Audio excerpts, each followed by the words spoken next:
Bonjour à toutes et tous, on se retrouve dans mon bureau, là où je fais mes montages et là où je fais aussi du home trainer. Donc voilà, je vais vous montrer un peu mon installation et vous parler du pourquoi je fais ce genre d'activité. C'est une activité supplémentaire en plus de la route et du gravel.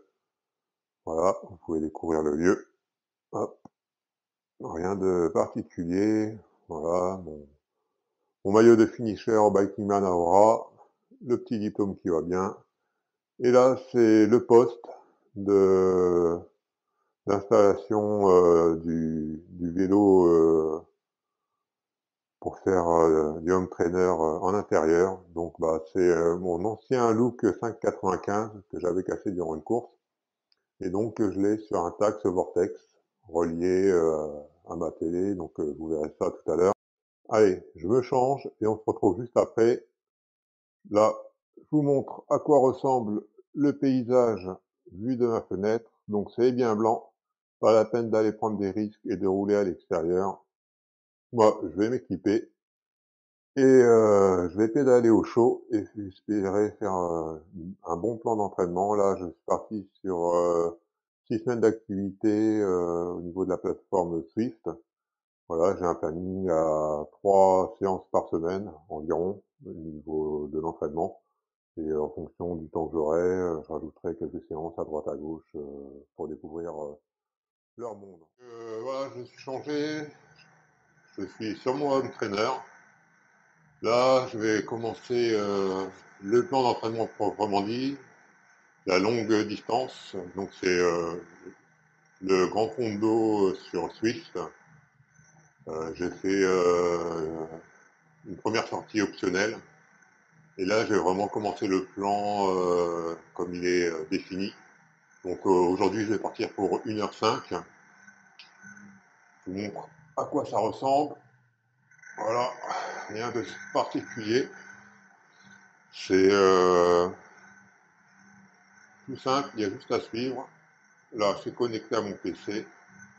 Et ensuite, c'est connecté au niveau de mon home trainer. Donc, moi, j'y trouve vraiment mon intérêt. C'est une façon ludique de continuer à faire du vélo et de maintenir la forme.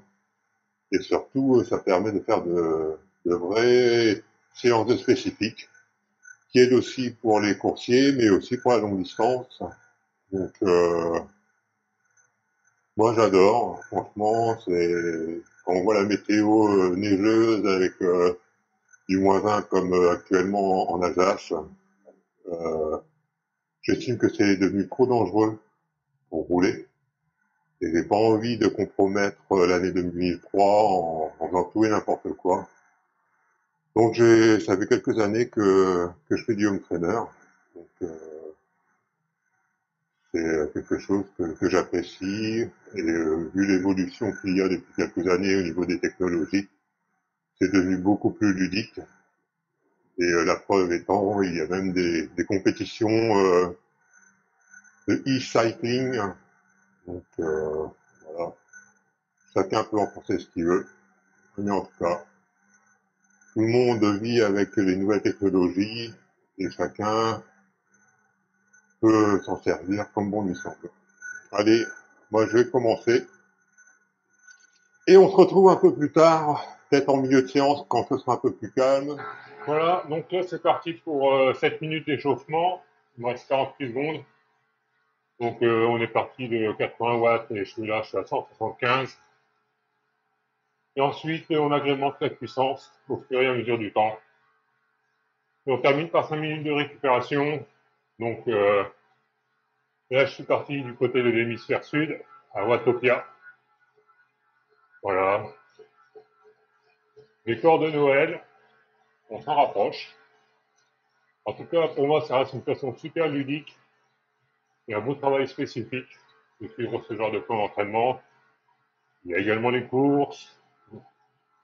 On peut choisir un itinéraire libre. Voilà, il y en a pour tous les goûts. Et au moins, c'est pas monotone. On ne prend aucun risque. Allez, là, c'est parti. Prochaine, prochain plan, c'est 10 minutes à 185 watts. Donc on va chauffer tout doucement le moteur, les jambes, le cardio. Là, 185 watts, 130 watts, 130 plus, 86 tours minute.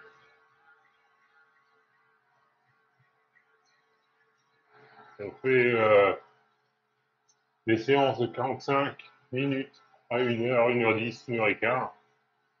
Et franchement, en début d'année, on a vraiment les crocs de retourner à l'extérieur.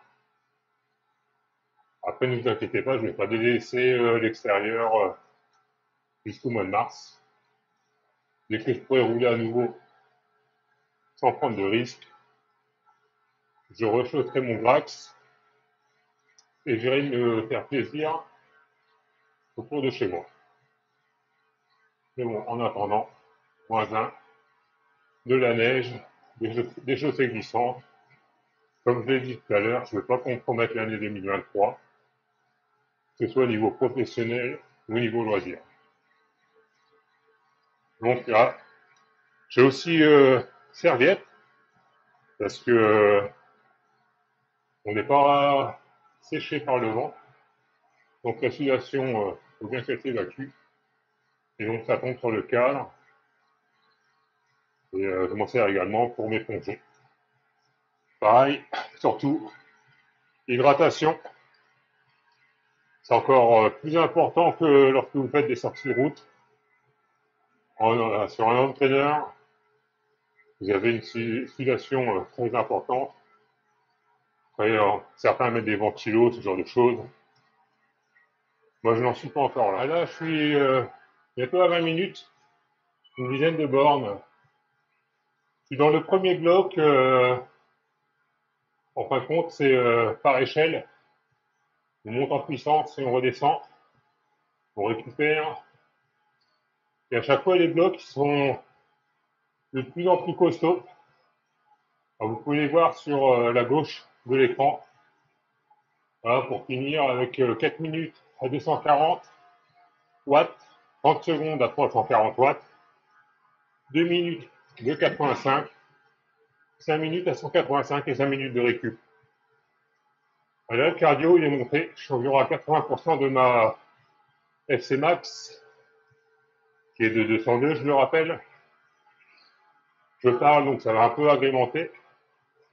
Et je suis aussi à peu près à 200, moi je suis à 225 watts en régulation, ce qui correspond à peu près à 80% de ma puissance maximale, ce qu'on appelle la FTP. Après, je l'ai défini il y a un bon petit moment. J'ai une FTP de 3,1 watts par kilo, je crois, un truc comme ça. Donc, je le refais d'ici quelques temps pour affiner la valeur. Et pour le moment, je suis dans les zones qui correspondent à ce que j'avais, à ce que j'ai fait les dernières séances de home trainer au mois de mai dernier. Allez, 5 minutes à 170 watts, petite récupération. D'ici 30 secondes, le cardio va redescendre. Ah, ça permet aussi de vérifier, entre guillemets, ces constantes. Pour ceux qui se connaissent bien, il y a toujours une adéquation entre la puissance fournie et le rythme cardiaque. Après, là, je vous parle, c'est légèrement erroné, mais en gros, c'est toujours ça. Il y a toujours un delta de 15 à 30 secondes que l'on augmente ou que l'on diminue la puissance. Ça, c'est physiologique. Le cœur, ce n'est pas un bouton on-off. On lui met de la charge et il augmente progressivement, ou il décroît progressivement. S'il perd 50 pulses en 2 secondes, soit vous êtes en train de crever, ou alors votre ceinture a un problème. Je préfère la seconde solution. Parce que voilà, il ne faut pas non plus jouer avec le feu. Le sport, c'est très bien, comme je l'ai déjà dit, mais il faut aussi prendre soin de soi et ne pas faire tout et n'importe quoi.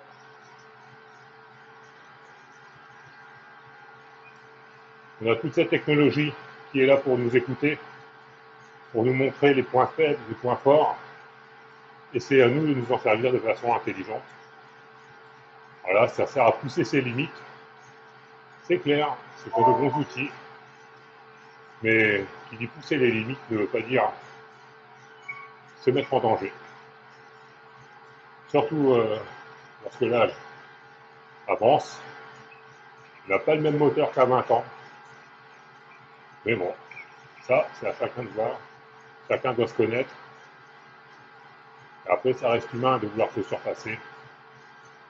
Voilà.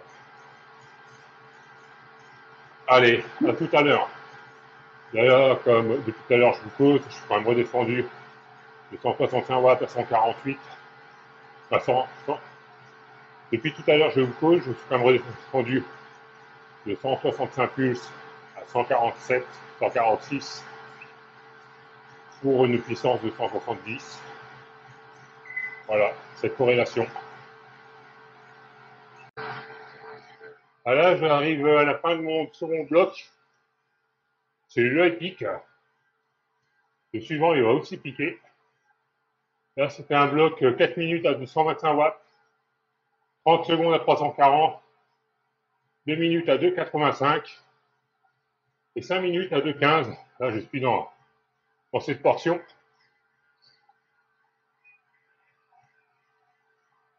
Voilà, ça a bien fait monter le cardio, bien fait monter la température du corps.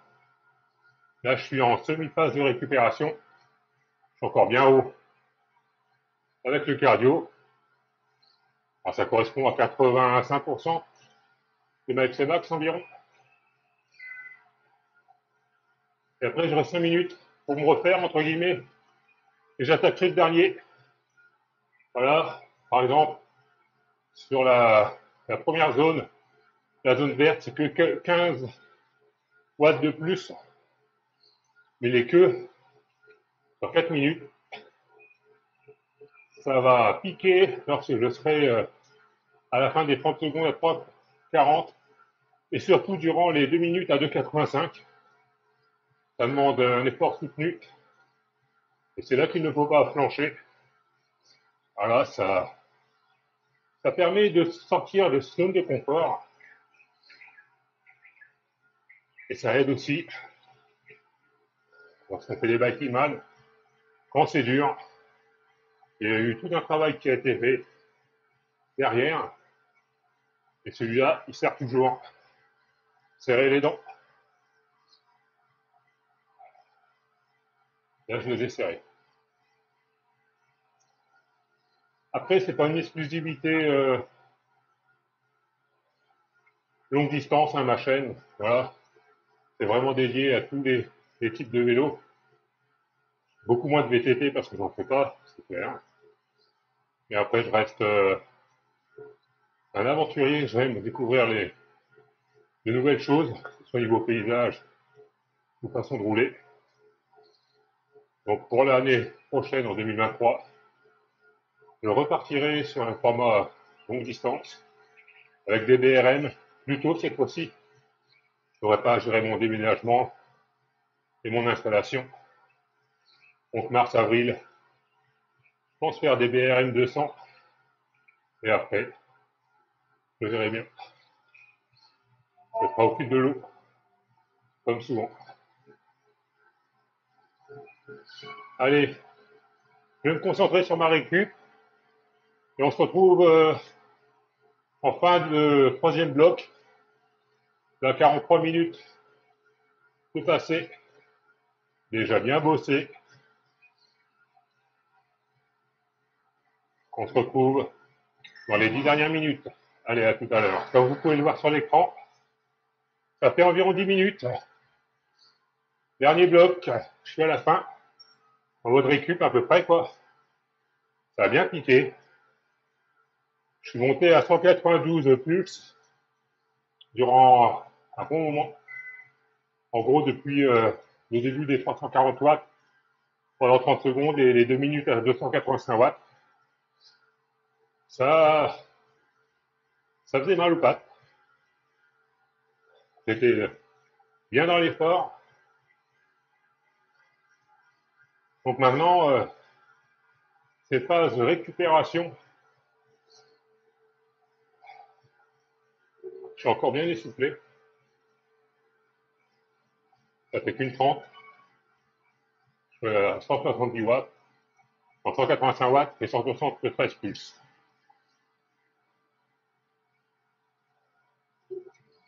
Et vous pouvez voir aussi que je suis bien monté en température. Là, je suis en, la sudation est à son maxi. Les calories, il faut les éliminer. Donc le corps, il bosse. J'oublie pas de m'hydrater. Hyper important, voire même plus important que sur la route. Comme je vous disais, il n'y a pas ce refroidissement dû au vent. Et donc le corps, il transpire. Il évacue les calories en faisant sortir l'eau. Donc là, je me dirige tout doucement vers la fin. Il me reste 7 minutes 30. Et je rallongerai encore avec 10 minutes à allure vraiment tranquille, autour des 100 watts, pour vraiment bien récupérer, faire redescendre la température du corps, évacuer les toxines, parce que demain, je remets ça. Je vous reprends juste après, donc c'est 1h15 de Home Trainer pour la conclusion, espérant que cette vidéo vous aura plu. Allez, à tout à l'heure. Voilà, donc sortie terminée. Donc là, vous avez le récapitulatif de l'ensemble de ma sortie. Donc répartition de puissance, 178 watts de moyenne, avec une fréquence cardiaque à 157 pour 1h16 au niveau des temps de déplacement, et j'ai fait 40 km. Voilà, donc c'était plutôt pas mal, j'ai bien bossé. Maintenant, ça va être une bonne douche et je vous revois pour la conclusion. Donc je vous dis à tout de suite. Voici ma sortie que vous avez pu suivre sur Home Trainer. Donc après ma douche, une petite restauration. Je vais faire la conclusion de cette vidéo. Donc voilà, le Home Trainer, c'est quelque chose que j'apprécie car ça prend peu de temps aussi par rapport à la longue distance, et en cette période hivernale où les conditions sont plutôt rudes et dangereuses surtout, ça permet de maintenir un bon niveau de forme et de faire du spécifique. Le home trainer, c'est quand même beaucoup plus compliqué que juste la route. Il n'y a pas de roue libre. C'est vrai que vous arrêtez de pédaler, bah voilà, ça, vous ne travaillez plus, vous n'avancez plus. En tout cas, j'espère que cette vidéo vous a plu. Donc là, on est le 16 décembre. Tout doucement, je commence à regarder les objectifs que je vais me fixer pour 2023. Je vous en parlerai lors d'une prochaine vidéo. Je vous dis à toutes et à tous à très bientôt et passez de très bonnes fêtes. Allez, ciao ciao!